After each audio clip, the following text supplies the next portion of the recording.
حضرت عیسیٰ علیہ السلام اپنے ایک شاگرد کو ساتھ لے کر کسی سفر پر نکلے۔ راستے میں ایک جگہ رکے اور شاگرد سے پوچھا کہ تمہاری جیب میں کچھ ہے؟ شاگرد نے کہا میرے پاس 2 درہم ہیں۔ حضرت عیسیٰ علیہ السلام نے اپنی جیب سے 1 درہم نکال کر اسے دیا اور فرمایا یہ 3 درہم ہو جائیں گے، قریب ہی آبادی ہے، تم وہاں سے 3 درہم کی روٹیاں لے آؤ۔ وہ گیا اور 3 روٹیاں لے آیا۔ راستے میں آتے ہوئے سوچنے لگا کہ حضرت عیسیٰ علیہ السلام تو 1 درہم دیا تھا، 2 درہم میرے پاس تھے، جبکہ روٹیاں 3 ہیں۔ ان میں سے آدھی روٹی حضرت عیسیٰ علیہ السلام کھائیں گے اور آدھی روٹیاں مجھے ملیں گی، لہٰذا بہتر ہے کہ میں 1 روٹی پہلے ہی کھا لوں۔ چنانچہ اس نے راستے میں 1 روٹی کھا لی اور 2 روٹیاں لے کر حضرت عیسیٰ علیہ السلام کے پاس پہنچا۔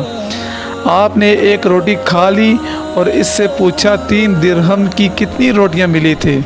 اس نے کہا 2 روٹیاں ملی تھی، 1 آپ نے کھائی اور 1 میں نے کھائی۔ حضرت عیسیٰ علیہ السلام وہاں سے روانہ ہوئے۔ راستے میں ایک دریا آیا۔ شاگرد نے حیران ہو کر پوچھا اے اللہ کے نبی، ہم دریا عبور کیسے کریں گے جبکہ یہاں تو کوئی کشتی نظر نہیں آتی؟ حضرت عیسیٰ علیہ السلام نے فرمایا میں آگے چلوں گا، تم میری ابا کا دامن پکڑ کر میرے پیچھے چلتے آؤ، خدا نے چاہا تو ہم دریا پار کر لیں گے۔ چنانچہ حضرت عیسیٰ علیہ السلام نے دریا میں قدم رکھا اور شاگرد نے بھی ان کا دامن تھام لیا۔ خدا کی اذن سے آپ نے دریا کو اس طرح پار کر لیا آپ کے پاؤں بھی گیلے نہ ہوئے۔ شاگرد نے یہ دیکھ کر کہا میری ہزاروں جانیں آپ پر قربان، آپ جیسا صاحب اعجاز نبی تو پہلے مبعوث ہی نہیں ہوا۔ آپ نے فرمایا یہ معجزہ دیکھ کر تمہارے ایمان میں کچھ اضافہ ہوا؟ اس نے کہا جی ہاں، میرا دل نور سے بھر گیا۔ پھر آپ نے فرمایا اگر تمہارا دل نورانی ہو چکا ہے تو بتاؤ روٹیاں کتنی تھی؟ اس نے کہا حضرت روٹیاں بس 2 ہی تھیں۔ پھر آپ وہاں سے چلے۔ راستے میں ہرنوں کا ایک غول گزرا تھا۔ آپ نے ایک ہرن کو اشارہ کیا، وہ آپ کے پاس چلا آیا۔ آپ نے ذبح کر کے اس کا گوشت کھایا اور شاگرد کو بھی کھلایا۔ جب دونوں گوشت کھا چکے تو حضرت عیسیٰ علیہ السلام نے اس کی کھال پر ٹھوکر مار کر کہا اللہ کے حکم سے زندہ ہو جا۔ ہرن زندہ ہو گیا اور چوگڑیاں برتا ہوا دوسرے ہرنوں سے جا ملا۔ شاگرد یہ معجزہ دیکھ کر حیران ہو گیا اور کہنے لگا اللہ کا شکر ہے جس نے مجھے آپ جیسا نبی اور معلم عنایت فرمایا ہے۔ حضرت عیسیٰ علیہ السلام نے فرمایا یہ معجزہ دیکھ کر تمہارے ایمان میں کچھ اضافہ ہوا؟ شاگرد نے کہا اے اللہ کے نبی، میرا ایمان پہلے سے دگنا ہو چکا۔ آپ نے فرمایا پھر بتاؤ کہ روٹیاں کتنی تھی؟ شاگرد نے کہا حضرت روٹیاں 2 ہی تھیں۔ دونوں راستے چلتے گئے کہ کیا دیکھتے ہیں کہ ایک پہاڑی کے دامن میں سونے کی 3 اینٹیں پڑی ہیں۔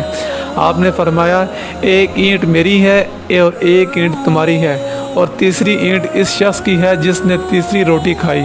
یہ سن کر شاگرد شرمندگی سے بولا حضرت تیسری روٹی میں نے ہی کھائی تھی۔ حضرت عیسیٰ علیہ السلام نے اس لالچی شاگرد کو چھوڑ دیا اور فرمایا 3 اینٹیں تم لے جاؤ۔ یہ کہہ کر حضرت عیسیٰ وہاں سے روانہ ہو گئے اور لالچی شاگرد اینٹوں کے قریب بیٹھ کر سوچنے لگا کہ انہیں کیسے گھر لے جائے۔ اس دوران 3 ڈاکو وہاں سے گزر رہے تھے۔ انہوں نے دیکھا کہ ایک شخص کے پاس سونے کی 3 اینٹیں ہیں۔ انہوں نے اسے قتل کر دیا اور آپس میں کہنے لگے کہ اینٹیں 3 ہیں اور ہم بھی 3 ہیں، لہٰذا ہر شخص کے حصے میں 1 اینٹ آتی ہے۔ اتفاق سے وہ بھوکے تھے۔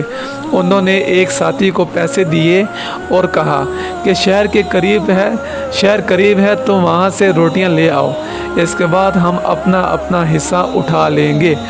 وہ شخص روٹیاں لینے گیا اور دل میں سوچنے لگا اگر میں روٹیوں میں زہر ملا دوں تو دونوں ساتھ مر جائیں گے اور 3 اینٹیں میری ہو جائیں گی۔ ادھر اس نے دونوں ساتھیوں نے آپس میں مشورہ کیا کہ اگر ہم اپنے اس ساتھی کو قتل کر دیں تو ہمارے حصے میں سونے کی 1.5 اینٹ آئے گی۔ جب ان کا تیسرا ساتھی زہر آلود روٹیاں لے کر آیا تو ان دونوں نے منصوبے کے مطابق اس پر حملہ کر کے اسے قتل کر دیا۔ پھر جب انہوں نے روٹی کھائی تو وہ دونوں بھی زہر کی وجہ سے مر گئے۔ واپسی پر حضرت عیسیٰ علیہ السلام وہاں سے گزرے تو دیکھا کہ اینٹیں ویسی کی ویسی رکھی ہیں، جبکہ ان کے پاس 4 لاشیں بھی پڑی ہیں۔ آپ نے یہ دیکھ کر ٹھنڈی سانس بھری اور فرمایا، دنیا اپنی چاہنے والوں کے ساتھ یہی حال کرتی ہے۔